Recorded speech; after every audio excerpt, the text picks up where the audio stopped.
Hello everyone. इस video में हम बात करेंगे एक और आरसी सर्किट बेस्ड प्रॉब्लम की। देखो, हर वीडियो में मैं एक नया तरह का क्वेश्चन लाने की कोशिश करता हूँ। उसमें कुछ ना कुछ नया जरूर होता है। तो देखो, इसमें कुछ ना कुछ नया जरूर होगा। क्वेश्चन को पढ़ते हैं एक बार। The circuit shown in figure is switched on at T equals to zero. T equals to zero पे ये क्या क्या, इसको बंद किया गया स्विच को। How long it takes for the capacitor to attain 70% of its final voltage. Final voltage जितने भी होंगे उसका 70% होने में उससे कितना टाइम लगेगा, ये पूछा गया है। अभी तक देखो, सीधा सीधा क्वेश्चन होता था, करंट पूछता था, वोल्टेज पूछता था, इसके अलावा कुछ नहीं पूछता था। इस बार टाइम पूछ लिया, कितने टाइम में हो जाएगा।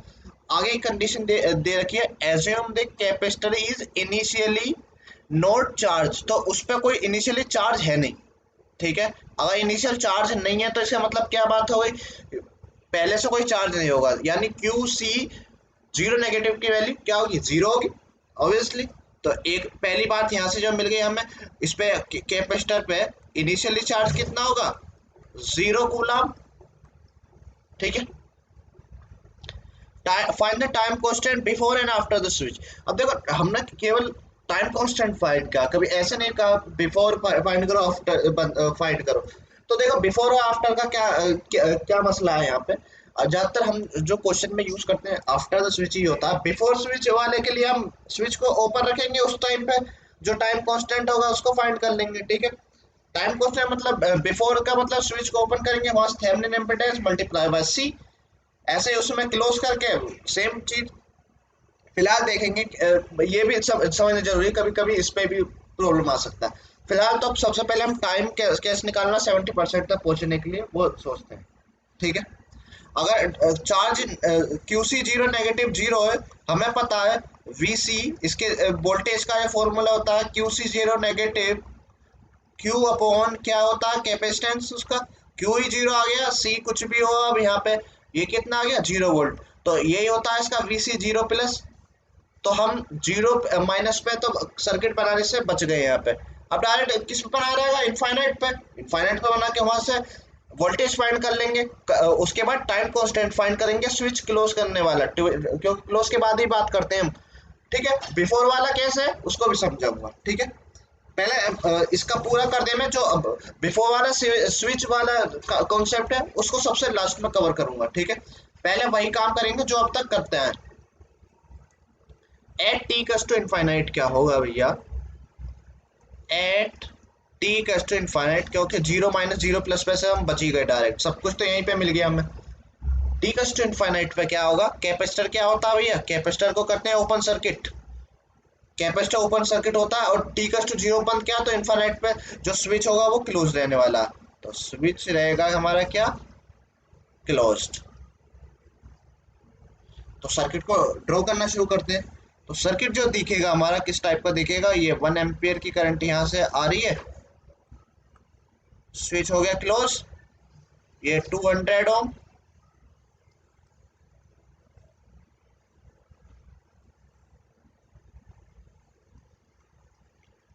और ये 100 ओम। कैपेसिटर हो गया ओपन सर्किट, इसे कहता हूं मैं वीसी इनफाइनाइट। ठीक है, वोल्टेज निकालने यहाँ पे, और ये इसके साथ सीरीज यहाँ पे 100 ओम। ठीक है, वीसी इनफाइनाइट की वैल्यू निकालनी है। अब आसान है काफी। यहाँ पे देखो, यहाँ पे ये ओपन है, जो इस 100 ओम के अक्रॉस वोल्टेज होगा वही वीसी इनफाइनाइट होगा। ठीक है, तो यहाँ पे तुम दो चीज देख सकते हो, ये जो 1 एम्पियर है इधर जाएगी और इधर जाएगी। ठीक है, एक ही ब्रांच है, कहीं और ब्रांच तो है नहीं, इधर उधर दो ही ब्रांच है, दोनों पैरेलल में। Using current division rule, current division rule लगा सकता हूँ मैं डायरेक्ट। तो using current division rule, using current division rule. तो मैंने मान लिया इसकी करंट पता करनी है, इसकी पता चल गई तो वीसी इनफिनिट निकाल लूंगा। मैंने कह दिया इसमें आई करंट आ रही है यहाँ पे। ठीक है, तो ये आई इनफिनिट 100 से भी आएगी, 10 वाले 100 से भी, और इसमें क्या जा रही है हमें मतलब नहीं फिर। ठीक है, तो आई की वैल्यू निकालते हैं। तो क्या कहता है करंट डिवीजन रूल, अगर दो पैरेलल ब्रांच है उनके पीछे से कोई एक करंट आ रही है तो क्या कहता है टोटल करंट मल्टीप्लाई बाय पड़ोसी, उसका मतलब जिसमें नहीं निकालने मतलब वो कौन सा 200 अपॉन दोनों ब्रांच का टोटल, ठीक है। तो दोनों ब्रांच का टोटल यानी 200 प्लस 100 ये हो जाए 200 अपॉन 400 यानी हाफ एम्पियर, ठीक है। तो हाफ एम्पियर वीसी इनफाइनाइट कितना आ जाएगा 100 आई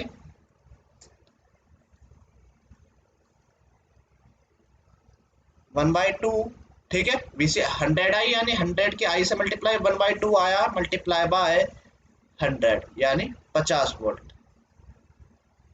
अब टाइम कांस्टेंट निकालते हैं आफ्टर द स्विच, ठीक है। बिफोर स्विच को मैं लास्ट में बता दूंगा, इसी को तो हम यूज करते हैं इसमें क्योंकि सारी condition before after the switch की बात हो रही है। Time constant after S is closed यानी स्विच इज क्लोज्ड। तो कैसे निकालते हैं, थेवेनिन इम्पीडेंस मल्टीप्लाई करो, तो इसका पहला फॉर्मूला बता दूं मैं, कितना होता है थेवेनिन इम्पीडेंस मल्टीप्लाई बाय सी, ठीक है। तो कैसे करेंगे, वो जो करंट सोर्स होता है वो तो हो जाता है ओपन थेवेनिन इम्पीडेंस निकालने में, ठीक है, हमें पता है ये सब। बाकी का ये आए यहाँ पे 200 ओम, जहाँ पे कैपेसिटर लगा होता है ना वहां से देखते हैं थेवेनिन इम्पीडेंस 200 ओम 100 ओम, यहाँ से निकाल रहा हूँ मैं आरटीएच इन दोनों के टर्मिनल के बीच क्योंकि यहीं पे लगाता हुआ कैपेसिटर। बाकी का सर्किट एज इट इज रखना। अब थेवेनिन इम्पीडेंस कोई भी निकाल सकता है इसका, यहाँ पे देखो ये 200 और ये वाला 100 सीरीज में, ठीक है। इनका जो भी आएगा ये 100 के साथ पैरेलल में होगा, ठीक है। तो आरटीएच कितना आ गया है यहाँ पे अगर तुम्हें बताऊं मैं, 200 और 100 तो थे हमारे सीरीज में, ठीक है। और इन दोनों का रिजल्ट जो था वो किस में था, पैरेलल में, इस तरह से था, ठीक है। अगर दो रेजिस्टेंस पैरेलल में हो तो हमें बहुत आसानी से पता है कैसे निकालते हैं उसका इक्विवेलेंट, पहला मल्टीप्लाई बाय दूसरा अपॉन पहला प्लस दूसरा। तो 100 प्लस 200 प्लस 100 होगा 300, 300 मल्टीप्लाई बाय 100 यानी दूसरा, पहला प्लस दूसरा 300 प्लस 100, ठीक है। इसको सोल्व कर लो, कितना हो जाएगा 300 मल्टीप्लाई बाय 100 नीचे आ जाएगा 400, 100 से ये 4 बार कट गया और 4 से 300 कट गया 75 टाइम्स। तो आरटीएच जो आ गया मेरा 75 ओम आ गया, ठीक है। टाइम कांस्टेंट क्या था, Thevenin impedance multiply by C, 75 multiply by C की वैल्यू है कितनी 0.01 शायद, हाँ 0.01।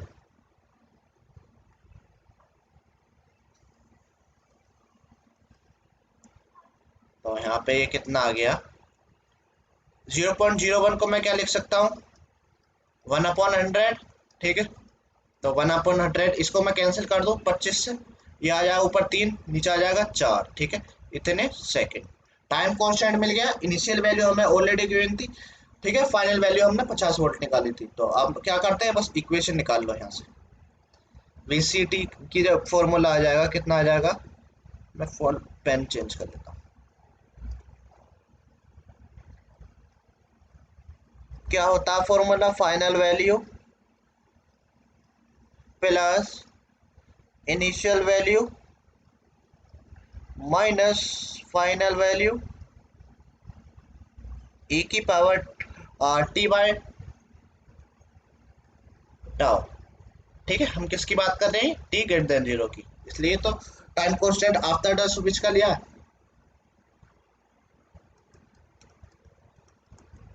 ये आया था 50, ठीक है, इनफाइनाइट वाला, और इनिशियल 0 आया था क्योंकि गिवन ही 0 बन गया था वहां से।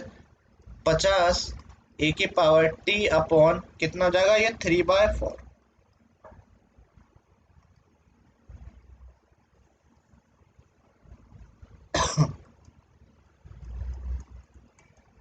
कितना हो जाएगा 50 माइनस 50 e की पावर ये 3/4 जाके ऊपर 4/3 बन जाएगा, ये हो गई वोल्टेज की इक्वेशन। अब हमसे पूछा था कितने टाइम में ये 70% हो जाएगा फाइनल वैल्यू का। फाइनल वैल्यू हमने टी कस्ट इनफाइनाइट पे वोल्टेज फाइंड किया था, वो 50 वोल्ट आया था, ठीक है। तो उस 50 वोल्ट का 75% होने में कितना टाइम लगेगा, यही तो है यहाँ पे। इसने पूछा था कि कितना टाइम लगेगा कैपेसिटर को 70% अटेन करने में इसकी फाइनल वैल्यू का मतलब टी कस्ट इनफाइनाइट पे जो वोल्टेज था, ठीक है। तो टी कस्ट इनफाइनाइट पे हमने वोल्टेज निकाला था, कितना आया था, 50 वोल्ट, ठीक है। ये रहा 50 वोल्ट निकाला था जो हमने यूज किया यहाँ पे। तो इस 50 वोल्ट का 75% होने में कितना टाइम लगेगा, हमने कह दिया T1 टाइम लगेगा 50% का होने में, ठीक है। तो यार इसका 50% का कितना 70% होने में मैंने कह दिया एक T1 टाइम लगेगा। ये कह सकता हूं मैं,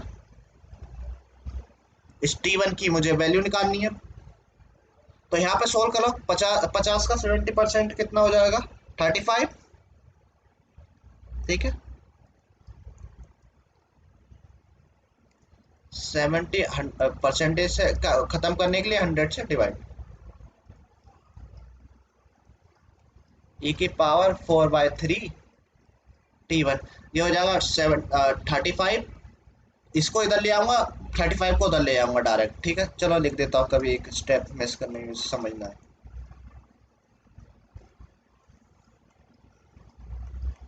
4/3 T1, इस वाले ई वाले पार्ट को इधर ले आओ, ये आ जाए, हो जाएगा इधर प्लस आके, और ये 50 - 35 यानी 15 हो जाएगा, ठीक है। अब मैं क्या करूंगा, दोनों तरफ log ले लूंगा क्योंकि एक्सपोनेंशियल है, ठीक है। दोनों तरफ नेचुरल log ले लो, तो ये हो जाएगा ln e की पावर 4/3 T1, ये हो जाएगा ln 15।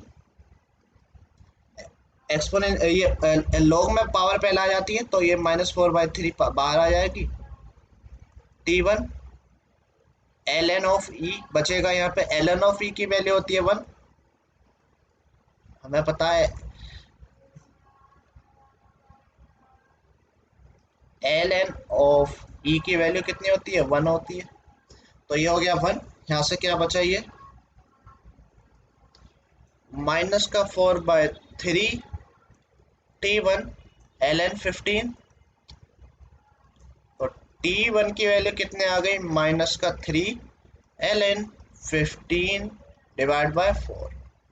अब निकालो कैलकुलेटर और ये वैल्यू डायरेक्ट उसमें पुट कर दो, तो वहां से जो आएगी, मैं फाइनल वैल्यू लिख दे रहा हूँ, ये आएगी 0.903 सेकेंड्स।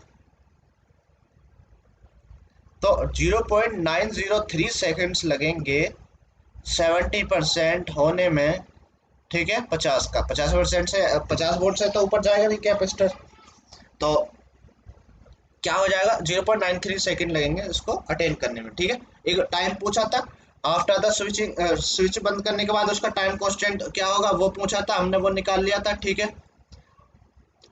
अब बिफोर द स्विच की बात क्या होगी, ठीक है। आफ्टर स्विच के बाद क्या आया था, 3/4 सेकेंड। आफ्टर द स्विच में क्या करेंगे, सॉरी बिफोर द स्विच में स्विच को ओपन रखेंगे, स्विच को ओपन रखेंगे, कैपेसिटर के वहां से आरटीएस देखेंगे, स्विच को ओपन किया, बाकी का जो एलिमेंट के साथ हम करते हैं, इंडिपेंडेंट करंट को ओपन करते हैं और इंडिपेंडेंट वोल्टेज को शॉर्ट करते हैं, वो है नहीं यहाँ पे। तो सर्किट ऑलमोस्ट किस टाइप दिखेगा, मैं बना देता हूँ, ठीक है।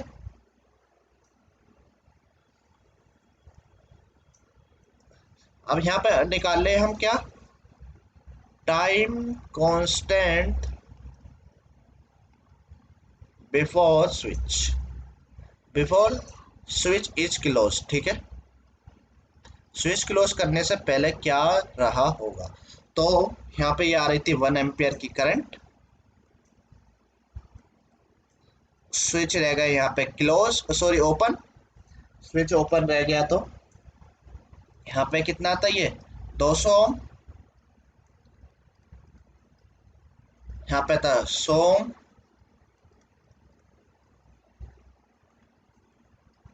यहाँ लगा हुआ था कैपेसिटर, ऐसे ही में थेवेनिन इम्पीडेंस देखना था, और यहाँ पे लगा हुआ था 100 ओम।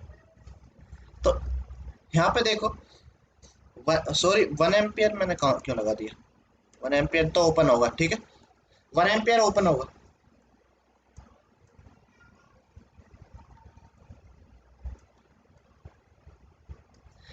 तो बस इसको निकाल दो, इस वाली ब्रांच में यहाँ पर कुछ नहीं बचा।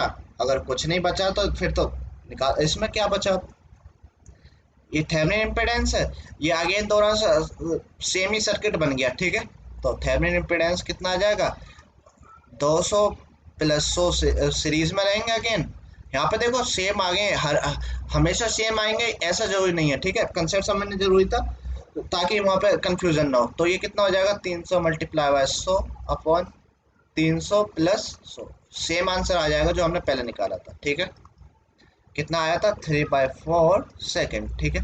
ये नीचे 400 हो जाएगा, ये 4 बार कैंसिल कर देगा, और यहाँ पे ये 400 हो जाएगा, तो नीचे इसको काट देंगे शायद, ये तो 75 ओम हो जाएगा। अरे मैं क्या करूँ, ये यहाँ से आ जाएगा 75 ओम, और थेवेनिन इम्पीडेंस अभी तक का टाइम कांस्टेंट निकाला हमने, ये आ जाएगा यहाँ से 75 ओम, ठीक है। सोल्व के टाइम कांस्टेंट का फॉर्मूला होता है थेवेनिन इम्पीडेंस मल्टीप्लाई बाय सी, यानी 75, सी की वैल्यू थी 0.01 फैरेड। इसको सॉल्व करेंगे, अब आएगा 3/4, ये आ जाएगा 1/100, ठीक है। टाइम कांस्टेंट कितना आ गया, 3/4 सेकेंड्स, ठीक है।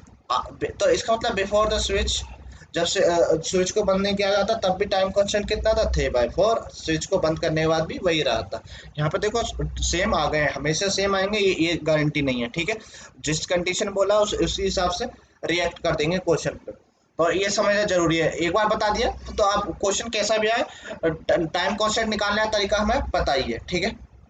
आई होप आप लोगों को समझ आया होगा। फिलहाल इस वीडियो में इतना ही। ओके, थैंक यू, मिलते हैं नेक्स्ट वीडियो में नेक्स्ट प्रॉब्लम के साथ।